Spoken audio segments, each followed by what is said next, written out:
Angiome vertébral, cause, symptômes et traitement. Un angiome vertébral ne nécessite généralement pas de traitement, car il n'est pas douloureux.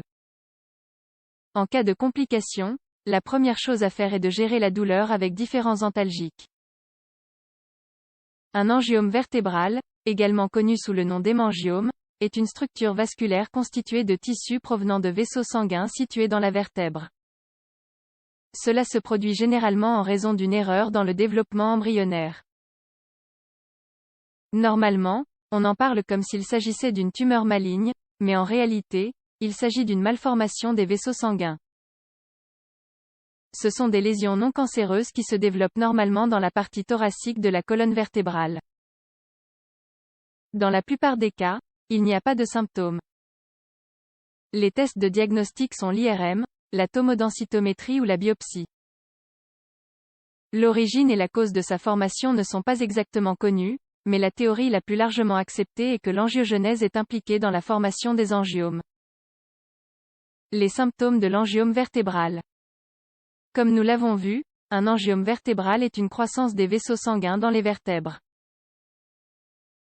Les vertèbres sont de petits os qui se superposent pour former la colonne vertébrale. L'angiome vertébral est généralement asymptomatique et ne nécessite généralement pas de traitement. Il existe des situations où le patient peut ressentir des maux de dos, un engourdissement des jambes ou une paralysie en raison d'un angiome vertébral. Dans ces cas, il est nécessaire de consulter un médecin. Les angiomes causent très rarement des problèmes, il est très peu probable qu'un angiome provoque une fracture vertébrale. Le problème survient lorsque ces lésions se développent, s'étendent et endommagent davantage les structures environnantes. La situation la plus dangereuse est que l'angiome se développe au point d'endommager la moelle épinière. Il peut aussi arriver que la vertèbre soit fracturée et qu'elle cause indirectement ce dommage. Une autre possibilité est que l'angiome saigne et provoque une ecchymose qui comprime la moelle.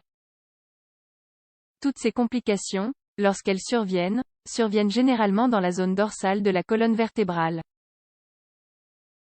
De plus, elles touchent plus fréquemment les femmes que les hommes.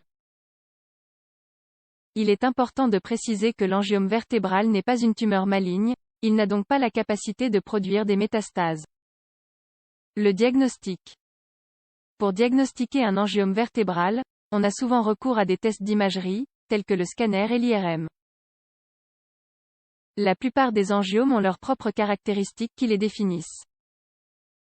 Cependant, les plus agressifs peuvent ne pas présenter ces caractéristiques. Cette situation complique le travail des spécialistes, car ils peuvent facilement confondre l'angiome avec une tumeur vertébrale. Lorsqu'il n'est pas possible de poser un diagnostic clair avec les techniques d'imagerie, une biopsie est généralement réalisée. Le traitement de l'angiome vertébral. Les patients n'ont généralement pas besoin de traitement, car il ne s'agit pas d'un problème grave. Une opération dans la colonne vertébrale suppose de nombreux risques, c'est pourquoi un traitement pour réduire la douleur est généralement recommandé. Ce traitement peut consister en la prise de médicaments, en des injections péridurales ou à l'acupuncture. Aujourd'hui, il existe différents traitements pour les angiomes moins agressifs. Parmi ces traitements, figurent les suivants. Radiothérapie. Cette technique consiste à appliquer des rayons X directement à l'endroit du problème. Les rayons détruisent les cellules de l'hémangiome et peuvent arrêter sa progression. Embolisation artérielle. Elle consiste à empêcher le sang d'atteindre l'angiome.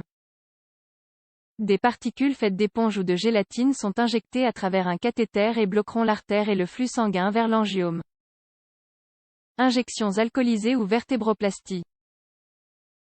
Cette technique a injecté du ciment acrylique dans la vertèbre lésée. Pour les plus agressifs, on a généralement recours à une intervention chirurgicale pour décompresser la zone vertébrale. Parfois, une résection est effectuée, c'est-à-dire que la zone lésée est retirée. Cette option est la plus risquée, raison pour laquelle c'est aussi la dernière option. Il est courant que les deux techniques soient utilisées.